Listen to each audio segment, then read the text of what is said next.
Shalom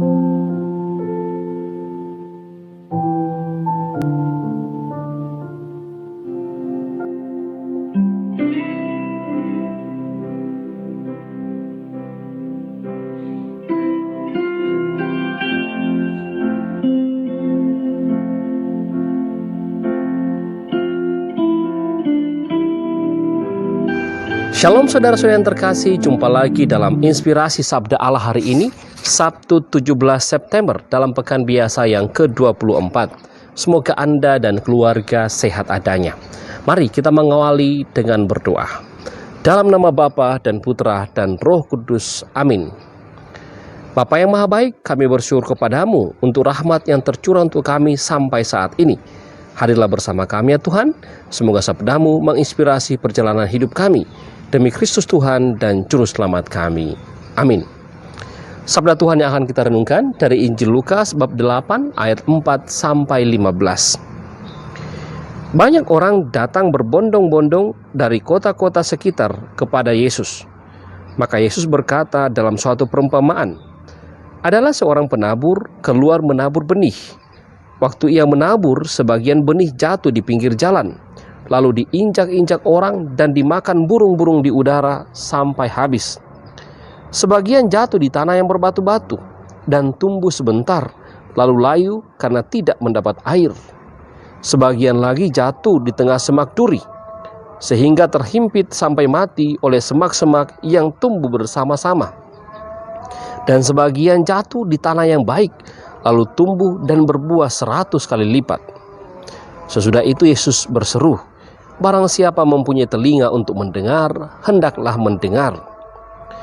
Para murid menanyakan kepada Yesus maksud perumpamaan itu. Yesus menjawab, kalian diberi kurnia mengetahui rahasia kerajaan Allah, tetapi hal itu diwartakan kepada orang lain dalam perumpamaan, supaya sekalipun memandang mereka tidak melihat, dan sekalipun mendengar mereka tidak mengerti. Inilah arti perumpamaan itu. Benih itu adalah sabda Allah. Yang jatuh di pinggir jalan ialah orang yang telah mendengarnya. Kemudian datanglah iblis lalu mengambil sabda itu dari dalam hati mereka, supaya mereka jangan percaya dan diselamatkan. Yang jatuh di tanah yang berbatu-batu ialah orang yang setelah mendengarkan sabda itu menerimanya dengan gembira, tetapi mereka tidak berakar. Mereka hanya percaya sebentar saja dan dalam masa pencobaan mereka murtad. Yang jatuh dalam semak duri ialah orang yang mendengar sabda itu, dan dalam pertumbuhan selanjutnya mereka terhimpit oleh kekhawatiran, kekayaan, dan kenikmatan dunia, sehingga tidak menghasilkan buah yang matang. Yang jatuh di tanah yang baik ialah orang yang mendengar sabda itu dan menyimpannya dalam hati yang baik, sehingga menghasilkan buah dalam ketekunan. Demikianlah sabda Tuhan. Saudara-saudara yang terkasih, sabda Tuhan yang baru saja kita dengarkan merupakan salah satu bacaan dari perikopa Injil yang sangat terkenal. Yesus dalam pewartaannya mengajarkan dengan sangat jelas bagaimana sabda itu atau benih itu terpelihara dalam hati orang. Benih itu menumbuhkan tanggapan dari orang. Kalau orang yang menumbuhkan benih itu di tanah atau di hatinya dengan penuh kesuburan, maka benih itu akan menghasilkan banyak dan sangat bermanfaat dalam kehidupan harian seorang beriman. Ada 4 jenis tanah yang ditampilkan dalam bacaan Injil hari ini. Yang pertama adalah tanah di pinggir jalan atau tanah yang keras. Yang kedua adalah tanah yang berbatu-batu. Yang ketiga tanah yang bersemak duri, dan yang keempat adalah tanah yang baik. Sebenarnya kalau kita mengamati dan melihatnya secara cermat, tanah yang baik itu adalah tanah yang tidak keras, tanah yang tidak berbatu, tanah yang tidak bersemak. Dan itu memang dalam dunia pertanian sesuatu yang pasti, bahwa yang tanah yang baik itu adalah tanah yang tidak memiliki kategori keras, bersemak, dan berbatu. Dan inilah yang mau diungkapkan Yesus, supaya kita sebagai umat beriman atau para pendengarnya juga menumbuhkan benih yang telah mereka terima. Bagaimana caranya?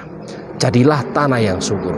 Maka kalau kita mau menjadi tanah yang subur, hal yang kita buat adalah bagaimana menggemburkan sisi-sisi keras dalam hidup kita.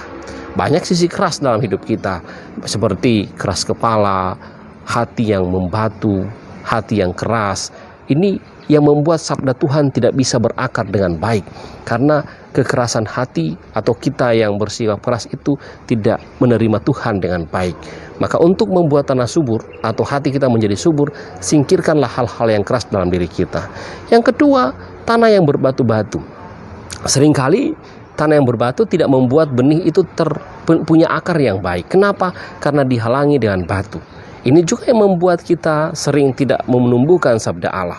Seringkali kita menerima sabda Tuhan dengan baik, tetapi ketika kita bertemu dengan godaan, dengan tantangan, sabda Tuhan itu menjadi tidak berguna sama sekali.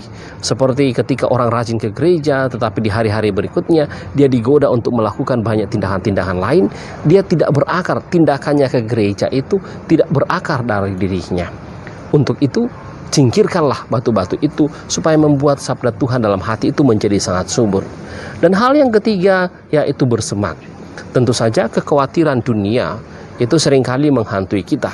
Kita banyak diperhadapkan dengan hal-hal yang mengkhawatirkan, dan itu membuat pertumbuhan iman kita tidak bisa berkembang dengan baik. Maka dalam sabda Tuhan yang lain, kita selalu diajak untuk mengandalkan Tuhan. Kita perlu khawatir, tapi jangan sampai hal itu menghambat pertumbuhan iman kita, atau jangan sampai karena kekhawatiran kita bisa menghalalkan banyak cara. Kita lebih menyayangi hal-hal duniawi dibandingkan pertumbuhan iman kita. Saudara-saudara yang terkasih, sekali lagi sabda Tuhan hari ini mengajak kita untuk menjadi tanah yang baik. Singkirkan hal-hal yang keras dalam diri kita. Singkirkan hal-hal yang bisa mengkhawatirkan kita, dan biarkanlah benih itu tumbuh dalam diri kita. Semoga Tuhan memberkati kita semua. Amin. Mari kita tutup dengan doa.